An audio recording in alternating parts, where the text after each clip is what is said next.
For today's video, we're going to be talking about a video summary composition and reflection about the epic poetry titled as The Song of Roland.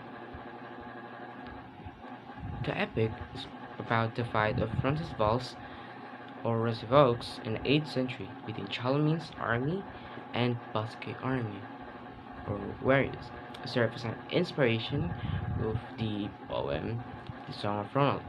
The epic poem reflected the fight depicted as a crucial conflict between the Christian Frankish army led by Charlemagne and the Muslim Saracens from Spain.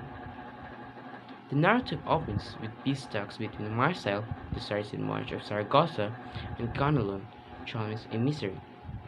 However, Ganelon is upset that his stepson Roland requested he participated in risky trip into Saragossa. To get revenge on Ronald, he plans a surprise Saracen attack on the army of Charlemagne under the command of Roland.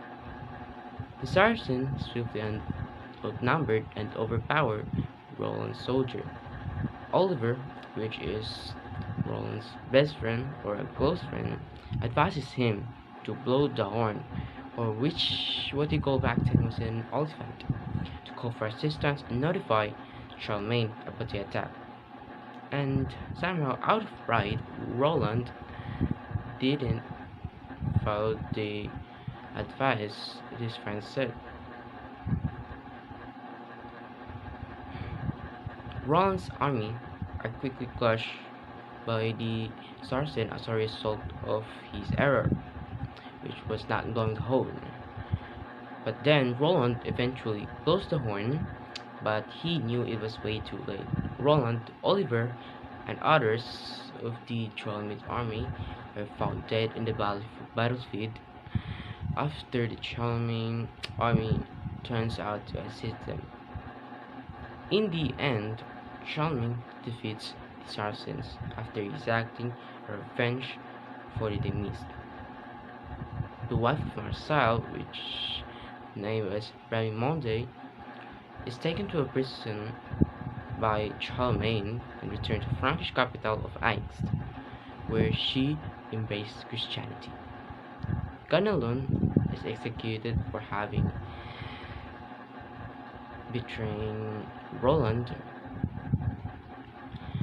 by having his legs and arms attached to a charging horse after being guilty of treason from Ronald.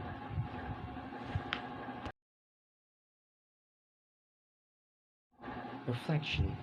French epic poetry such as the Song of Roland was influenced by actual occurrences and honors valiant acts, notably to those that took place under the reign of King Charlemagne. The strife and fighting between the Christian Muslims in Spain serve as a backdrop for the narrative. Heroes and villains are necessary for the experience of good and evil. War is viewed as positive and even glamorous phenomenon, but it has always come at the highest price, which is a lot of dead bodies, which is what happened to Charlemagne's army, especially for the heroes Roland.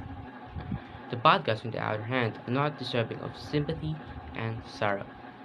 Good is typically regarded to be God's will, and as the Franks are led by God's will, the Saracens are seen as bad in the situation. The Franks are seen to symbolize good.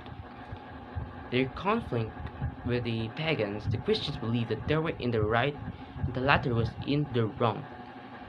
The French viewed the pagan population as bad, fine criminals who have abandoned Christianity, or Christ, the source of all things regarded as good.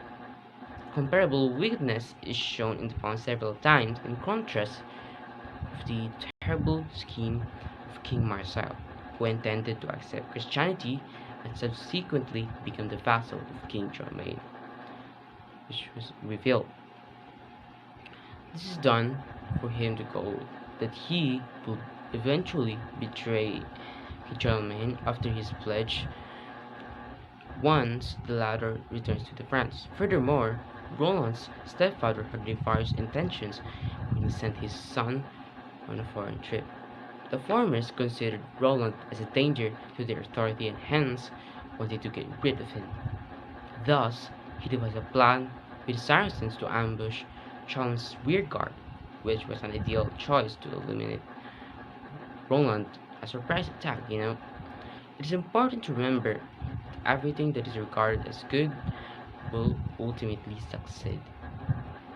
There is no doubt this all powerful God will step in just in time to make sure that those fighting for justice ultimately triumph.